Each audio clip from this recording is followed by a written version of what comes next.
Welcome to LOA Today. Walt and life coach Wendy Dillard here. Today is Tuesday, June the 26th, 2018, 4 p.m. Eastern Time, your second daily dose of happy for the day. And this has been another interesting day. I have had another opportunity, Wendy, to practice kind of what we preach about getting into alignment before doing difficult stuff. And it's working. It's working brilliantly. I mean, tell me all about it. Okay. What's working? Well, we had a meeting this morning that, let's see, how do I cut it down without making it, too technical and too boring? Because, you don't want to get too much into the business details. They get kind of dull. But in a nutshell, with the way the business has been structured for Louise's gardening business, Louise had always done the sales before, and now we're starting to branch it out and hire salespeople. We've been doing that for a few months now. And as a result, there really is no sales process in place because, well, she was the sales process. So she knew what happened every step of the way. You can't do that when you got multiple salespeople. You have to have, some sort of communication, some sort of structure and information flow, which we didn't have. So I found some software that's going to get us by. It's pretty good software that is going to get us by for doing estimating and work orders and so forth, and for closing business with the customers. And today I was going to do a demo of it with our general manager, with the assistant manager, with our two sales reps, and with Louise and myself to show them, how it was going to work and how we're going to use it. Now, we've had various kinds of tensions going on, primarily between the GM and sales, and we've been trying to smooth those out. But you know how it is. Feathers get ruffled, and people are still feeling kind of the angst that was associated with what had been happening and so forth. And so I knew I needed to not only get us into alignment just to get us into alignment, but also to do that in order to try to help smooth the feathers and help people feel calm, like this is going to be a good meeting. There's not going to be more stress going on and all that kind of thing. And so I started the meeting by asking everyone, I reminded everybody, okay, we've had some challenges, we've had some difficulties, but I want to get us off on the right foot. So instead of focusing on what's been going wrong, can everyone come up with one thing that is going well with Gardens by Louise? And so I went around the room and had everybody do it. And the one person who I thought might have the most difficulty, because she's been kind of in the crosshairs lately, was one of the salespeople. And sure enough, when we got to her, she was kind of flustered, not quite sure what to say. But she came out with something having to do with the jobs that are kind of in the pipeline right now, about ready to pop, so to speak. And I assured her, yeah, that's good. Those are good positive things. And you could see the look of relief on her face, like she hadn't screwed up again, that kind of thing. So, I mean, it was good, and everybody was giving their good input about what's good about the company and so forth. And you could visibly see people starting to relax and so forth. And plus, I have to admit, I did a good job picking software. In fact, I did a better job than I thought I did because it turned out that it had functionality that I didn't even know we needed because I didn't really fully grasp all the details of what Louise had been doing with sales. Now I have a better idea of it. And it turned out that the software had features that I didn't know about that fit in perfectly with what they were doing. So I was able to tell them, well, yeah, actually it does that. And you should have seen them sit up and take notice, like, really? It does that too? So it was turning into a very positive experience, which was really good. I mean, this was a group of people who had been through kind of the mill lately. And this was a turnaround experience, so that instead of dealing with stress and finger pointing and all that kind of stuff, now they're all on the same page and they're getting excited because they can see how the new software is going to cut down on their workload and it's going to make it easier to communicate and all that kind of stuff. And they were just really, really happy. And then toward the end, that's when I learned we actually apparently do a combination of estimating and creating a separate work order. And I hadn't anticipated the work order part. It makes sense. I mean, having a work order certainly makes sense. It's just that I hadn't anticipated it. And so I wasn't 100% sure that the software did that. And so while I'm meeting with them, I actually got online with the chat for this software manufacturer and asked them, how can we do it as a work order? Because we want to take the pricing off on the work order, obviously. That's, we just want to show the details of the job to the staff who are going to be doing the work. And they came back to me with a couple of text messages, and we went back and forth, and they ended up showing me where there is a work order function that's built in. I said, oh, cool, this is great. So just as everyone's beginning to disperse, I stopped them all and said, by the way, I just got some great news. It turns out that work orders are built into the software. And you should have seen the eruption of excitement. Like, yes, they're throwing their hands in the air and they're shouting. They're so excited. I mean, what a turnaround. It was a great turnaround. It was wonderful. So when you went into the meeting, what was your expectation?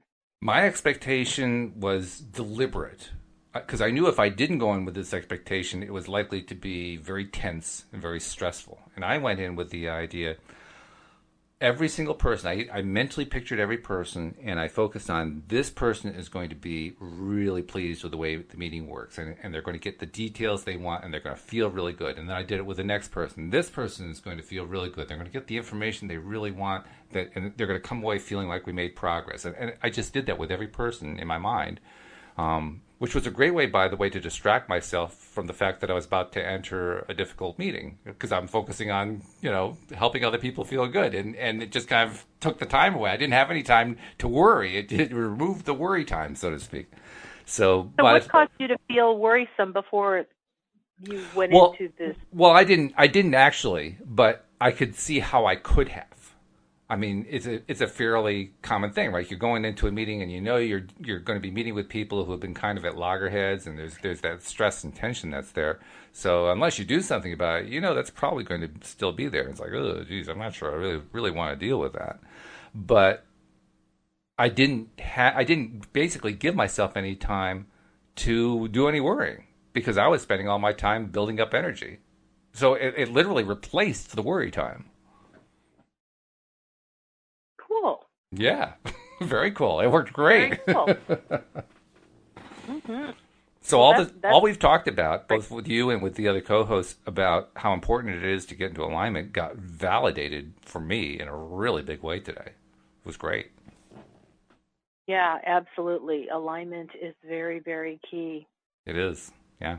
So 3 cheers for alignment. Woo, woo, woo!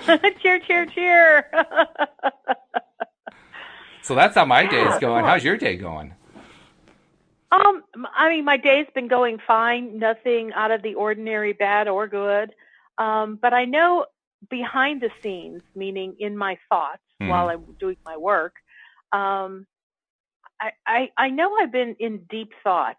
I've had that awareness of being in deep thought. Yesterday, I guess at the end of the evening, it was probably 9:30 when I went to my computer, where normally I was ready to kind of settle down and go to bed. I went, just go to your computer and see if you can start working on a project. And it was kind of just either I do or I don't kind of thing. And I got to my computer and I did start working on some stuff, and I realized, this is too big of a project that I wanted to get into. But I did some other things. And what I realized is, because you're talking about get into alignment first, is by sort of previewing a document that I had written a while back, I'm thinking of doctoring it up and sending it out to my email list, or kind of as the first email. Mm-hmm. And I looked at it and went, wow, lots of good information. That's when I went, whoa, too much to deal with at this moment because my brain's kind of closing down. But I think my deep thought that I've had from then until now, I mean, all day long, has been a desire kind of churning within me of how I really do want to engage with my tribe. I really do want to engage in a way where I'm writing and saying things that are meaningful and things that people can really latch onto in a way that, they go, wow, I hadn't thought about that before. And I know what I was saying yesterday about how important it is to be passionate about what I'm doing and know that I help people change lives. I help people transform themselves into a better version of themselves so that they can accomplish more and be more. And if I don't stay on top of that, it's not that no one else will come around and help other people, but I want to be a part of it. And I realized that by just kind of taking the, we'll get to it one day or it'll happen when it happens approach, I've been kind of missing out on the juiciness of life. Ooh. Because I do want to engage with people. Last night while I was, at my computer, one of my clients emailed me something, And it wasn't anything that took a whole lot of time, but we went back and forth maybe 5 times. And I had such a sense of, oh, it felt good just to connect with her, just to share something positive. She said, hey, I don't know if you pray, but if so, keep me in your thoughts for blah, blah, blah that's going on in my life. And I was like, absolutely. So I told her what my prayer was for her. And it really excited her. It touched her in a way that she responded back to me to let me know it was heartfelt and she really received it. And then, of course, knowing that she really received what I was sending her way, I now really received her receptivity of it. Yeah, sure. And it was like, wow, this feels so good. And that kind of feeling comes along when I'm engaged with other people. And I think, believe it or not, I've had a fear of other people on some level. Not like, ooh, I'm afraid of people, but afraid of, well, what if they say something I don't know how to answer? What if they ask questions I'm not quite sure what to do with? Or what if they're coming from an off-the-wall kind of place and I just go, whoa, what's up with them? It's like, what if I can't engage them in a way that is really meaningful and feels good to both of us? And, now I'm looking at it going, and? Like, just get in the game. Yeah, just right. get in the game. And so my deep contemplation that I've been in for maybe the last 15 hours is me warming up to do something I've been putting off for a really long time, but warming up to the idea of it, and it's feeling good to me. Like, yeah, this is where I really want to go. This is the right place for me to step into. So I know that both what you've just talked about and what I'm talking about will feed perfectly into what we're going to talk about from our book, The Law of Attraction. Oh, no doubt about it, because we're entering a new segment, the intending section, so there's absolutely no doubt. But yeah, I mean, what you're describing, I think anybody can identify with, because essentially what you did is you managed to find sort of a mini block. It wasn't really a block, but it's like a little resistance area that had kind of cropped up for you. And you zoomed past it pretty quickly, which was great. But that's really what you were describing. You had some resistance. It was a little fear-based. Didn't really have any meaning in the real world or in terms of your real vibration. But nevertheless, it was there. And I'm not going to say it's over. I mean, I appreciate you saying, and I blew through it. But, I can feel into anything I want to at any given moment. And I'm like, I'm aware there's still a little bit of resistance, but I can tell I'm moving forward. Yeah. So it's not the end of the world.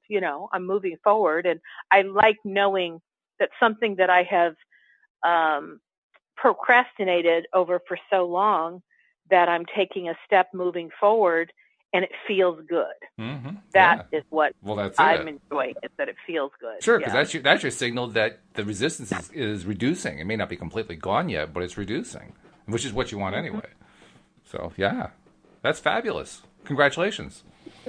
Well, thank you, and congratulations on your day too. Yeah. Oh, it's very satisfying because, I mean, we talk about this stuff, right? I talk about it with all 5 of you. I hear all 5 of your versions and viewpoints on how to look at it and so forth, and it's always fascinating. But boy, does it make such a big difference when you apply it in a real world situation and you get to see the real result come out of it, and it comes out so clearly. That's what was so cool.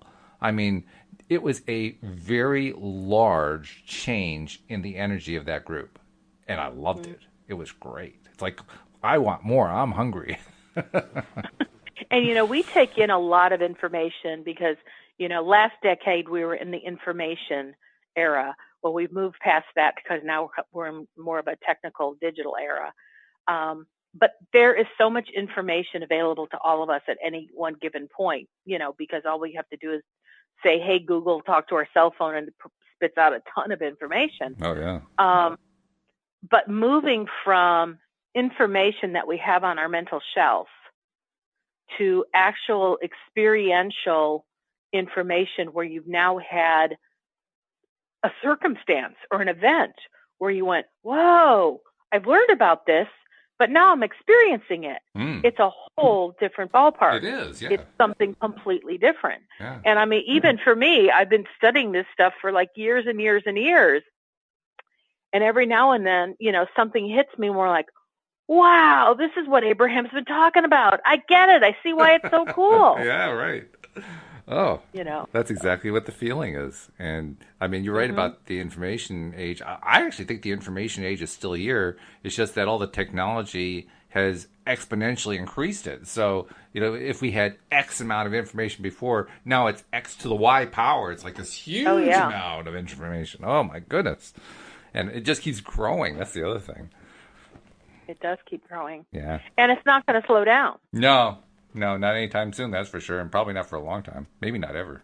Yeah, probably not, because once something expands, you can't make it unexpand. Not unless it's a balloon and you got a pin. But other than that.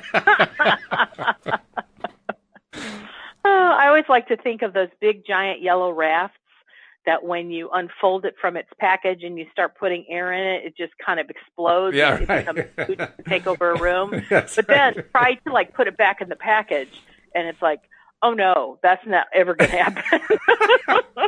Gives new meaning to the term Pandora's box. You can't get it back in. Just doesn't happen. No, you cannot get it back in. Oh, that's funny. Oh, so I'm really looking forward to reading about segment intending because Yeah. I have a feeling what's about to come is exactly what I'm looking for in my life. Mm-hmm. Because I know when we read about the art of allowing, I absolutely witnessed how allowing was something that was definitely prominent in my thoughts. Which Sure. is like get out of other people's business, stay in my own lane, Mm-hmm. take a chill pill. Take a chill pill. I like that. Yeah, that's Yeah. good. And I was like really working on the allowing. And when before that we were talking about the science of deliberate creation, and I was Right? really focused on how to harness my attention so that I could be a deliberate focuser. So now, we're moving into segment intending, which, the beginning of this says the magical process The of segment magical intending, process. Yes. which I really like because I think law of attraction always feels like magic. Um, so And I'm you're excited about. And you're right. I mean, what we both described today, what I described with my meeting, was segment intending. I mean, we're probably putting the cart before the horse because we haven't read the book yet as part of the show, but really that's what it was. So I don't know. Maybe I'm giving the story away. Maybe I should wait. Well, let's just jump into the story and then we can talk about it. Okay, all right, that's fair. So we're on part 5. It's called segment intending, and it's really the last major section of the book, but it's got some really good meat in it. So we'll work our way through it carefully. And as you said, it's entitled "The Magical Process of Segment Intending." That's the first subtopic. This is another Jerry and Abraham dialogue. So Jerry says, "Abraham, my feeling is that the combination of the ingredients of the law of attraction, the science of deliberate creation, and the art of allowing." And then added to that, this next one, the segment intending process, seems to comprise the total recipe for making things happen in general. Would you speak to us about the segment intending process? And Abraham says, once you understand that you are the creator of your experience, then you will want to identify more clearly what you desire so that you may allow it into your experience. Because until you have stopped to identify what you really want, there is not a possibility of deliberate creation. You do not want the same thing in every segment of your life experience. In fact, in every day, there are many segments that carry many different intentions. And so the point of this segment intending essay is to help you understand the value of stopping many times during the day, or many times during your day, to identify what it is that you most want so that you may add emphasis and therefore power unto that. There is very little that you are actually living in this day that is a result of only what you are thinking in this day. But whenever you are stopping segment by segment and identifying what it is that you want in this segment, you are setting forth thoughts that begin to prepave your future experience whenever you are entering segments that are similar. In other words, let us say that you are getting into your vehicle and you are alone. So intending communication with someone else or clarity of listening to what another is saying is not a very important intention. But intending safety and smooth flowing traffic and arriving refreshed and on time are intentions that are very well placed in this segment as you are traversing from one place to another. The identification of your intention as you are entering this segment of driving not only affects this segment, but it sets forth a pre-paving into your future so that at future times when you are getting into your vehicle, you will have in fact pre-paved or created circumstances and events that will be to your liking. It is possible that in the beginning, even when you are identifying segment by segment what you want, there will still be some momentum from past thoughts you have set in motion. But in time, as you are setting forth segment by segment what you want, you will have pre-paved a path before you that is very much to your liking.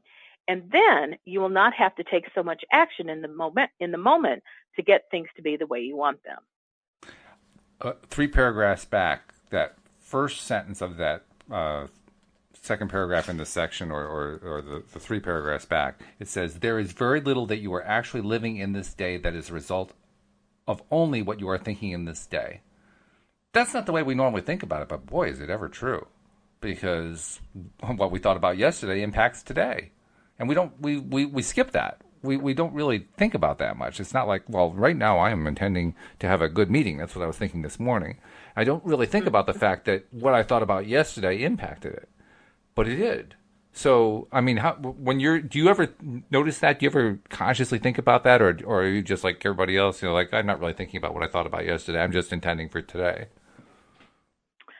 I think as a coach, I'm always aware that whatever any given moment shows up like, it's a culmination of every active vibration we have going on. So you really do have that awareness going on. That's pretty cool. Yeah, I mean, not that I'm thinking about it in every single moment, but I'm very aware of it because I do know that whatever results we experience, it is because of that which we are vibrating to. And I'm so aware, especially when I'm working with clients, that clients sometimes are only aware of this very moment, what they are purposely focusing on right now. And they are very unaware of all the other thoughts they have thought on the same subject. Right.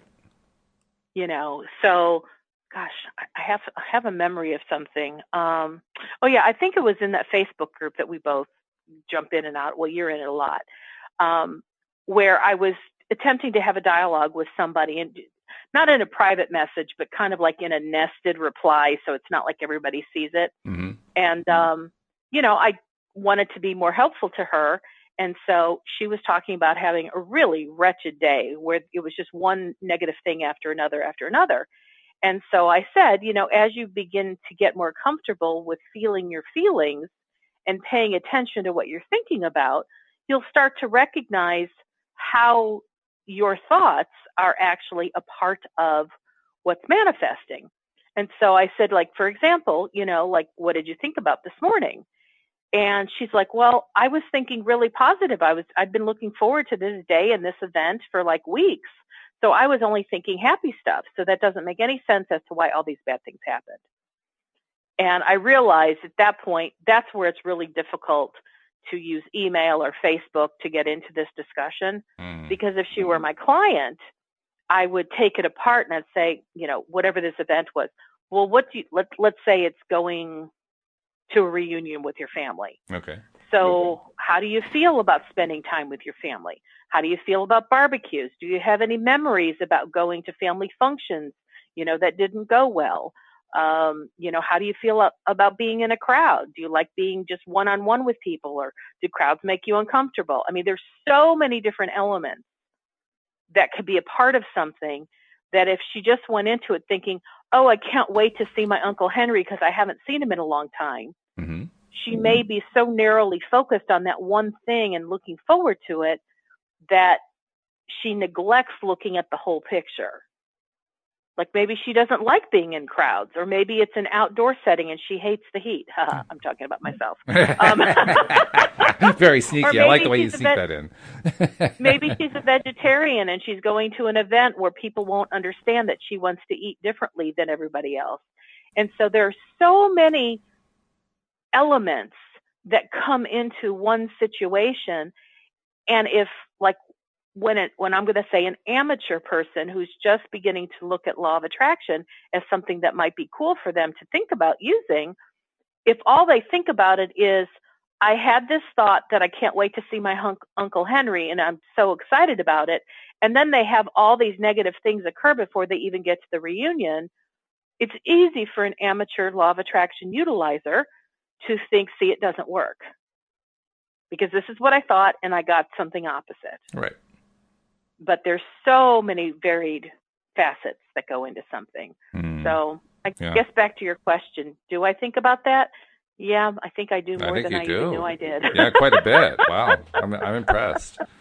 And in fact, as I was thinking about it, I talked about this really great meeting that happened this morning and how well it worked. And I'm realizing that while I set the attention this morning, I can see points in time where I also set it yesterday, which is unusual. Usually I don't get that kind of insight. And usually I can't piece it together that clearly, but I can actually see it in this case. In fact, I can see it last night during the night too. I remember waking up during the night and thinking, okay, I want to do this. I want to set this intention of getting everybody into that high vibration place before we start the meeting. And I remember yesterday afternoon when we were dealing something related to this, and my wife had expressed the idea, let's see, was that this morning or was that last night? Maybe it was this morning. Yeah, this morning, that's right. My wife, before this meeting this morning, said to me she really didn't want to be at the meeting. She wanted to be somewhere else. And I think it was because of all the negative stuff that had happened. And my response to her was, I'm really hoping you're going to be there because I want you to experience how you're not going to have to make all the decisions and how the team is going to start, pulling together and doing all this stuff, and you'll feel the tension kind of roll away. So even as I was saying that, I was setting up the intention for the meeting. Mm-hmm. And then there was another conversation I had with the GM yesterday in which she was asking me, we're kind of shy on work for the guys tomorrow. And, we have some work for them, but not a full work day. Are we going to be able to get work coming through here? Is this going to happen? I said, yeah, it's going to happen. In fact, tomorrow's meeting is going to be great. So I had a number of different situations where normally I wouldn't have remembered it, but because of how great the meeting went and because of the conversations I've been having with you and Cindy about it today, I am able actually to remember, there were times when I set it up, like 2, 3, 4 different times leading up to the meeting. And then when I got to the meeting, I set it up again. So it was like reinforced. And I mean, this one particular part that you're pulling out of what we read is really quite significant. And I don't know that I recall reading it in this way, where if you set an intention, let's say for how you drive and how you get to and from places, the next time you do it, it's like the energy of the previous time is still with you. In other words, that intention is still set. I know when I started doing therapeutic work, 15, 20 years ago, I remember before every session, I would probably spend about an hour getting myself into mental preparation and getting my intentions clear of, putting my own ego aside and being available to receive, infinite intelligence on behalf of my client and wanting to make certain that their needs and their desires and wants is what I stayed focused on. And oh my gosh, I went through a litany of things. And it's not like I said the same thing every time, but it really built what I would say a really powerful intention when I work with clients. And then there came a point that I was still doing that, but it was starting to bring me anxiety. So as I started to question myself, what is this about? Yeah. It's like I was now over preparing to the point that those intentions were already done. And it was like I didn't have to focus so much on creating my intentions because I'd been doing it for a long time. So what I was actually doing now was actually creating anxiety because I didn't have something new to focus on. And so what happened is I started just lessening the time of my mental prep work. Yeah. Until literally now, I mean, I don't know if this is shocking or not shocking, but I can literally be racing in the door and dial my client's phone number and say hello, and I'm ready. Oh, I can identify with that. I am as present as I have ever been. Oh, yeah. I can identify with that from the podcast because that's the way I feel every time we do the podcast. Seriously, it's the exact same feeling.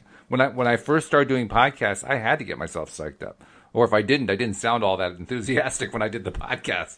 But it's gotten to the point now where I'm so used to saying, welcome to LOA Today and all that. Just thinking the words, welcome to LOA Today, makes me feel a big surge of positivity just because I've been doing it for so long. So I know exactly what you're talking about. So in the case of my clients, whereas I used to spend about an hour to prep, and then I started spending less time and less time and less time, I realized that those intentions that I set have been set. Like I haven't changed my mind about wanting the highest and best good for my clients when I work with them. Yeah. You know, I haven't changed my mind that I want to be present and attuned to what they're talking about. I haven't changed my mind about wanting to like have infinite intelligence flow through me. Like those intentions are pretty darn solid in terms of me being able to, you know, have that stuff happen. And so not only is that what I want, but I'm aligned to it. You know, there's a certain way I sit in my chair that even though it changes each time, there's an internal posturing that occurs. And there are times that, like, let's say we get into something that's really rough. It's like I begin pacing, and my pacing actually moves energy on behalf of both of us. But I don't have to think about that anymore. Now, did I learn once upon a time that moving my body will help to move energy? Yes. Is that why I did it? Yes. Do I think about it today? No, not consciously. Well, I but want it's to thank like you. It's in the vault. I want to thank you because you've just explained to me why it is that I pace.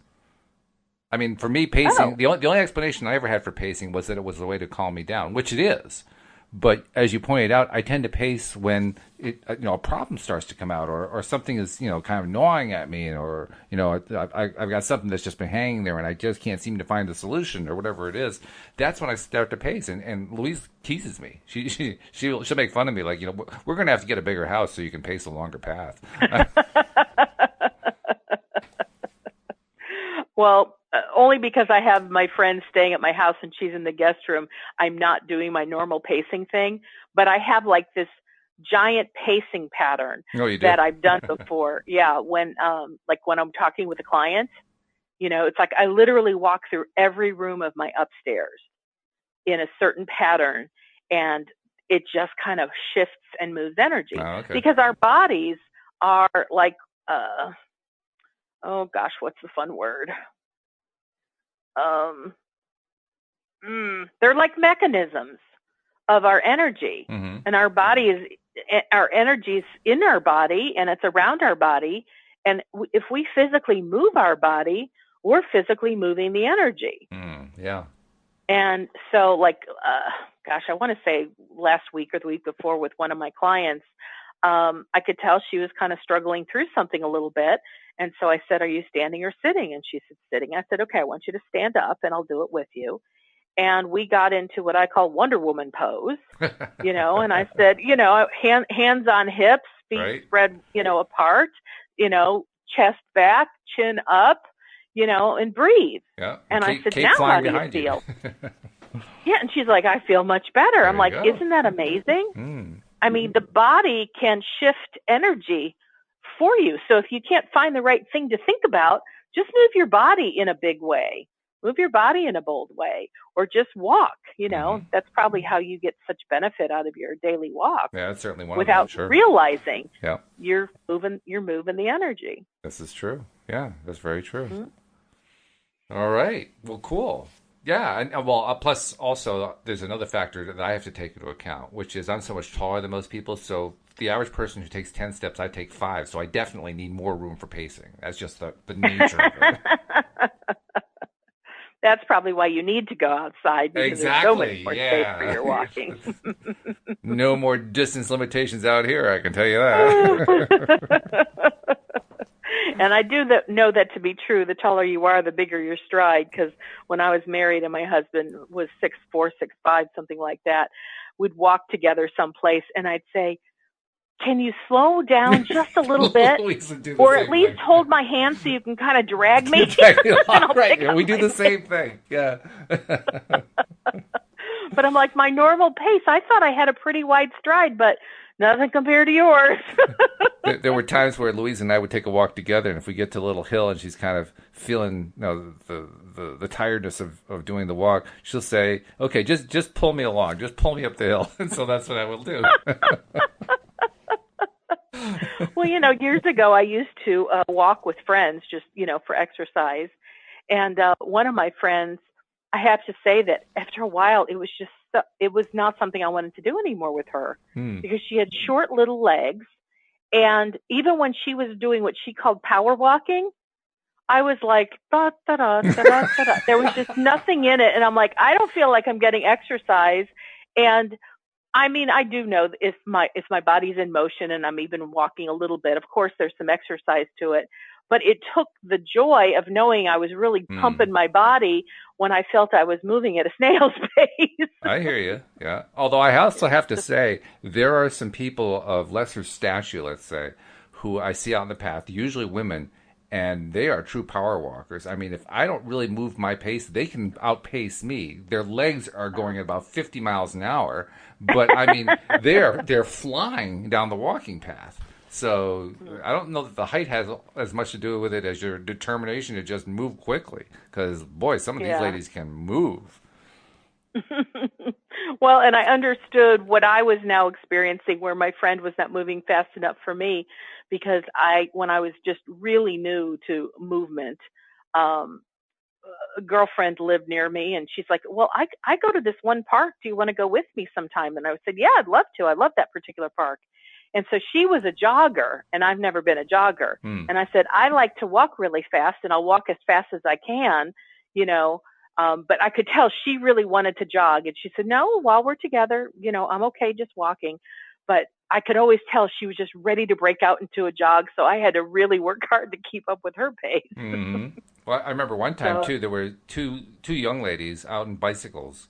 And they passed me. We were going in the same direction. They passed me, and one of them you could just tell she was the more athletic of the two. The other one you could tell hadn't been on bikes very much. And the one who was more athletic, she was not. They were going slightly uphill. Not only was she biking, but she had her hand on the lower back of her friend, so that she was pushing both of them up the hill. Oh my gosh! Biking. I mean, that was great. See, now, how would you segment intend to go on a walking expedition or biking expedition when you're the slower of the two? Well, you do it like you do anything else, really. You get yourself in the happy place and that good feeling place and whatever it takes to get there. So what does that mean, Walt, when you say get yourself into a good feeling place? Oh, well, I mean, I do it differently depending on what it is that I'm segment intending for. If it's something that I can, find the real happy, positive side of that thing, then I'll focus on that thing. If it's something that feeling good about it seems like too much of a stretch, then I'll just focus on anything I can find to feel good. So, I mean, like today's meeting, well, let's assume that today's meeting was actually hard for me to go into. It really wasn't. But let's assume that it was. And I just couldn't really visualize that group being in a high-flying place. There was just too much stress, too much negativity. I just couldn't visualize it being there. What is high-flying place? Oh, sorry. Yeah, it's an Abraham term, right? So a high vibration, a high feeling, a very positive feeling place, an excited, energetic, joyful place. And I just couldn't visualize that group being there. Well, then I won't try to visualize that because I don't want to try to lie to myself. Instead, I'll think about what can I visualize feeling good about? And I'll go to things like what you said. I like to walk, so I'll visualize how I feel when I'm walking, or I'll visualize my favorite weather pattern, or I'll visualize my cats, petting my cats, or I'll visualize having my favorite meal, or having a chat with Louise, so I like talking with Louise, or maybe visualize doing podcasts with you, or Cindy, or Tom, or Joel, or something. I'll reach for anything that makes me feel better. And then once I've reached for that, then I'll go back to whatever it is I'm trying to intend for. And I'll see, do I feel any better about that? And if I do, is there anything higher I can reach for with that? I'll just kind of use that as a way of bridging to get to the point where I want to get to with that thing. Does that make sense? Wow. Well, it does. And that's a really great practice that you just talked about. And I'm going to break it down and tell me if this is what I've heard. Sure. That when you're about to go into something, and it doesn't feel good to you, but you want to go into it feeling good. Right. You find anything in your life where you've had a positive experience. Yes. And you visualize it for the purpose of allowing the feelings of that experience to kind of become reactivated in your life. So in that moment, you're really feeling the enjoyment you had in some other events or situations. Mm-hmm. Mm-hmm. And then when you know that like you've done enough of it, it's kind of that good feeling is sustaining itself. It kind of remains. You're not having to continually talk yourself into feeling better. It's like, yeah, I do. I feel much better right now. Mm-hmm. Yeah. And then when you're in that place where you're feeling good, then you think about the thing that wasn't so exciting to you before, and you're with your hope that you can take the good feeling that you have and now influence how you feel about where you're about to go. Exactly. Is that what you're saying? Yeah, that's the bridging technique right there. Yeah, that's a great description. You described it a whole lot better than I did, so thank you. Well, I wanted to break it down for listeners, but I wanted to break it down for myself. I mean, I think what you described was really great. Sometimes I think we talk, well, and I don't use the phrase high flying disc, and I don't generally use the phrase higher vibration. Yeah, just because those are words that to me are so Abraham oriented that honestly, when Abraham says it, they drive me crazy. I'm like, talk in real words, people. Well, you know what's really ironic is that I often said the same thing, and then here I am using those phrases. So, so much for consistency, right? Now, I do want people to understand that a thought always has a feeling attached to it, even if they're not aware. But a thought has a feeling, and every feeling has a vibrational quality. And every vibrational quality is its energy signature. So thought, feeling, vibration, and energy are really all synonymous because they kind of all take place at the same time. And depending on where you are in the spectrum of personal growth, oftentimes determines which one of those four words are used the most often. Have you ever noticed that? Say more. I'm not quite sure what you're driving at here. Well, like if I'm talking to, I'll say the average person who maybe has never heard of law of attraction. Okay. I'm not going to talk in terms of energetic vibration. Mm-hmm. Because they have no clue what that really is. Sure, yeah, okay. So I'll just talk about thoughts, and I'll say your thoughts govern your life. What you think about is what you get more of.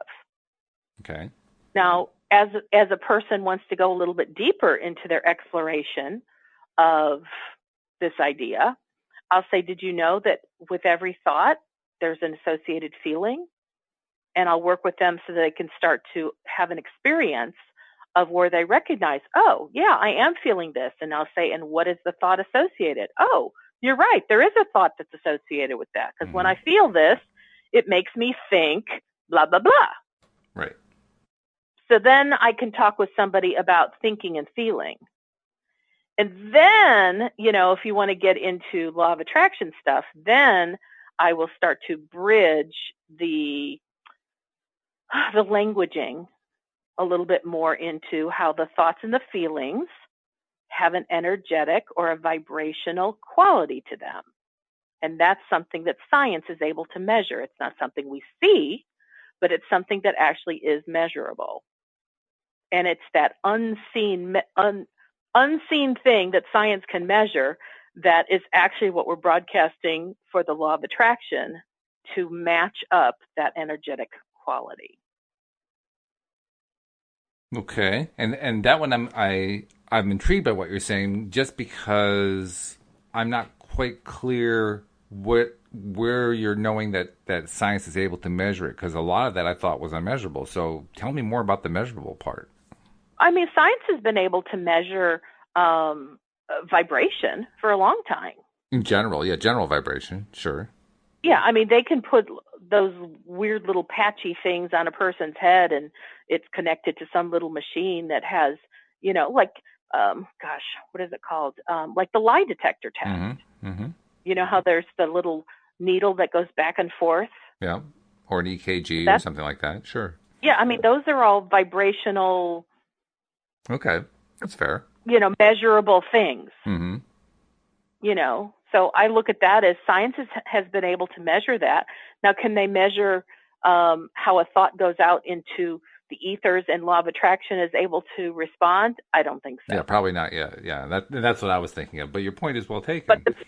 the fact that they can measure a thought wave, they can measure a thought. Like True. I saw something where they had like some kind of a visual screen, like a TV screen, Mm-hmm. and they were flashing certain images on the screen while they had electrodes connected to their brain. Right, right. And they were able to see the different spiking vibrational patterns of how a person thinks a thought and has an emotional response. Mm-hmm. And they're able to scientifically show that this emotional response creates this vibrational pattern, whereas a different image creates a different emotional pattern. Yeah, actually, anybody who's ever been hooked up to an EKG and they could see the graph has been able to mess with that if they ever wanted to try it.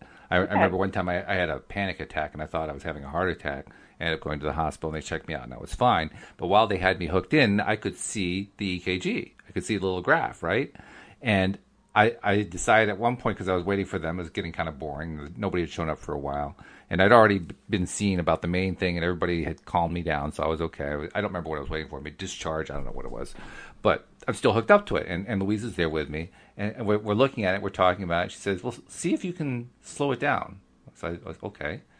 So I tried to slow it down, and I couldn't. And it's not just the EKG, but there's also like the pulse and you know your blood pressure and all that. And so I could actually change the curves. I could change the curve of the blood pressure. I could change the curve of the EKG just by changing what I was getting excited about or calm about it. I mean, I could change all of it. It's like, wow, this is really cool. And I'm playing with my own biometric readouts here. Boy, I mean, does that show you, when you have that experience, you really do realize just how much power you have over the stuff that they read off of you. It's pretty cool. And so when you were trying to create a more robust pattern on the EKG, Mm-hmm. and you wanted to get into an excited place, what kinds of thoughts were you thinking? Oh, boy, I don't know if I can remember that far. That was a lot of years ago. I imagine I mean, it was were you probably just like, thinking, okay, I just want to get excited. Okay, what's excited? And thoughts were just occurring to you that were exciting thoughts? I think it was actually as I was reacting to my ability to shift it, I'd get excited and the excitement would show up on it. Not like I was trying to get excited. It's just, oh, look, you can see where I'm getting excited. Well, you know, I've been in a hospital room with somebody who was not in a very good, healthy state, and they weren't conscious. And not that I was trying to test them, but I was having conversation where I was doing all the verbal talking, but I was picking up on their responses that were nonverbal. Mm-hmm. And I watched the pulse rate and the little machines go up and down. Wow. Based on what we were talking about and how I knew that person felt about those subjects. And that was pretty fascinating. That is fascinating. Yeah, talk about having direct conversation without having the words. Wow. Mm-hmm. Yeah. So in that respect, science has been able to measure vibration connected to our emotions, which are connected to our thoughts. Very true. Yeah. You know, and so those all work together. So anyway, back to the original point, which Right. is not everybody on the planet has a full working knowledge of vibrational energy conversation. Mm-hmm. So I like to always bring it back to thoughts and feelings. Yeah, sure. Because, you know, honestly, Walt, in the beginning, when somebody's just starting to understand some of these concepts, some people really don't even understand or have never made the association that feelings are associated with thoughts. Yeah, I think I fell in that category. I mean, I knew I had feelings at times. They weren't very often. And I knew that I had thoughts lots of the time. And I knew that on some level there was some kind of association, but I didn't realize it was a one-to-one association. I didn't realize there was always a thought for every feeling, and really vice versa too. Even though very often we have trouble detecting it as a feeling, but every thought has a feeling. It's just a question of paying attention to it long enough to feel it. But I didn't realize that at the time. That you're right. That was kind of a revelation. Mm-hmm. So anyway, certainly not to say never use these phrases again, but if you hear me stop and ask you to define your phrase, you know the reason why, because I don't anticipate that every person who listens to us totally understands what all of these words mean. No, I don't object at all. In fact, I'm glad you did, because you're right. I mean, I myself have objected to, what are you talking about, high vibration? Get off this stuff. Well, and I know that because I've been using this knowledge for a long time, that sometimes I'm not aware of what I'm saying, because sometimes I believe that, oh, well, I've been using these words for so long, they feel as though they're just common everyday words. Right, right. But they're really not. They may be to maybe the circle of friends that I hang around with, but when I meet somebody who's not part of my personal development circle of friends, I recognize it's really important for me to shift how I language things so I can communicate in a way that's clear and that they understand, because I truly want to be an invitation for them to explore and maybe ask questions and get curious about, well, what is the law of attraction? And is it something I can do? Is it something I can figure out? You know, is it something I can benefit by? And I want to say yes, yes, yes, and yes. Yeah, sure. But I know that when I talk over people's heads, they don't even know how to ask a question. Or most people feel so, maybe insecure is too strong, but just self-conscious, that's the word. Too self-conscious to say, what are you talking about? Or can you explain that? Or I don't know what you're saying. Because, you know, some people don't want to admit that they don't understand things. Oh, sure. Where, like my little sister, I don't think she'd care if I said this. I can tell, like, especially whether I'm talking to her on the phone or in person, I don't think personally, Walt, I have a very big vocabulary. I think I did many years ago, but I just purposely dumbed down what I said just to have a vocabulary that is more well understood by more people. And so I stopped using big words. So you use way bigger words than I do. So sometimes I'll have to ask you, what are you talking about and how do you define that? Well, sometimes I don't know. Sometimes I just make it up as I go along. So. Yeah, and sometimes we just make up words. That's right. So anyway, I'll be having a conversation with my sister, and all of a sudden I'll just look at her and I'll go, okay, do you know what that word means? And she'll go, I don't. Oh, that's cute. So I'll define it, and I'm like, okay, now in context, does that make sense? She goes, yeah, go on. And then we come to another something, and I'll go, okay, and I just define the word. She's like, thank you. And and that's been a part of our communication cycle for as long as I can remember. That's nice. That's really good. It is. But I also do it. And I do that with clients too, because sometimes I'll say something, I'll go, okay, have I ever used this phrase with them? Have they ever indicated they know what I'm talking about? What's on the glass sheet? Yeah. Yep. I have to say, though, anyway. I'm impressed by people I've been meeting who are in my life, who I would not normally associate with law of attraction discussions, and it will come up that I do a podcast or, that I'm into this stuff and so forth. And I'm really impressed by, even if they don't know what the details of it are, a lot of people have heard of it now. You say law of attraction, you don't get the double blink anymore. It's like, oh yeah, I've heard of that. What is that? Tell me about that. I'm really surprised.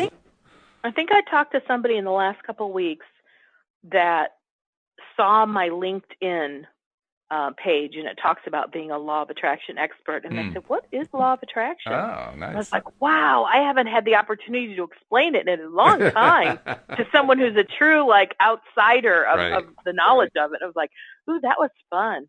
And when I explained it, they went, well, that sounds pretty cool. And I'm like, it is pretty cool. It is. No lie. That is really the truth. It is very cool. In fact, I think that's why we keep doing podcast after podcast, because it's the same topic every time. It's always the same thing, get into alignment. And every time it's different. I mean, it's amazing. We find all these different nuances about how to understand this stuff. And it seems like there's an endless list of them. So how would you define getting into alignment? You mean today? Well, because that's how you defined law of attraction is all about getting into alignment. Well, if I knew nothing about law of attraction, I go, what the hell is that man talking about? Yeah. And I've had people ask me that, and my stock answer is, oh, that just means get happy, get feel really good. Oh, okay, I understand that. People can kind of latch onto that pretty quickly. So that's my stock answer. Just get happy, feel good. Gotcha. And that's why we're called the Daily Dose of Happy. That's right. Plus, we also are pretty happy when we do it. It's kind of fun. Yeah, I would agree. Yeah. And even if I come sliding into home plate or you come sliding into the home plate and boom, we start the podcast, it's amazing how just knowing that this hour is set aside for us to talk about things that are interesting to us, that make us feel good, that intrigue us, that we want to explore and we want to discover, always causes us to move into a different place within our own emotional being. Yeah, definitely. This has become such a big part of our lives because we do it so often, and it's also become a big part of our listeners' lives because they're listening to it so much that I can be in the middle of something that's really, really difficult, something that's just challenged me to the max. And I'm really fighting to get into that high-flying, really good feeling place and not quite getting there. All I have to do is remember, I got a podcast coming on, and I can visibly see myself relax. The podcast could be 4 hours away. It may not be in the next 5 minutes. Just knowing that it's coming, like, oh, good. There's that 1 hour from 4 to 5 Eastern time where, I can just relax. It makes a huge difference. I know I'm about to open up, like a topic that we could go on for a long time, but I just want to give an abbreviated version because sometimes for me, I'll be so busy, whatever I'm doing at work, and my mind is just so, just not bogged down in a negative way. I'm just so focused. I'm hyper focused on whatever it is that I'm working on. And I look at the clock and gotta exit my office and go into, I'll call my studio. Mm-hmm. And, my studio is my big oversized, really fun purple chair. And what I want to share is because I sit in this chair, every single podcast of which I think at this point, I've done maybe 130, 140 shows with you. Yeah. My energy of feeling good is in this chair. Wow. Like there is energy residue, if you will, in this chair. And I know that, and I've tested this because I have 3 chairs in my house that I've used for really positive experiences. And sometimes if I'm not in a great place, all I have to do is sit in one of these 3 chairs where my good feeling energy resides and just breathe. And it will actually take me into feeling good. It's almost like, we're talking about segment intending and I think it's a cool point that you brought out that if you really do some heavy duty segment intending one time, every time you're in a similar place or having a similar intention for that kind of activity, it's like all the intending that you did in the past is right there. It's ready for you. Yeah. And that's kind of how my chairs are, which is why I love sitting in this chair because I have now bathed it in my feeling good energy when you and I are doing the podcast together. And so now I can come sliding into home plate, so to speak, sit in the chair, you're typing up the description, I take a couple breaths, and I'm there. Well, you're going to have to make sure that you segment intend that chair lasts forever, because if you ever had to get rid of that chair because it wore out, what would you do? All your energy would go out with the chair.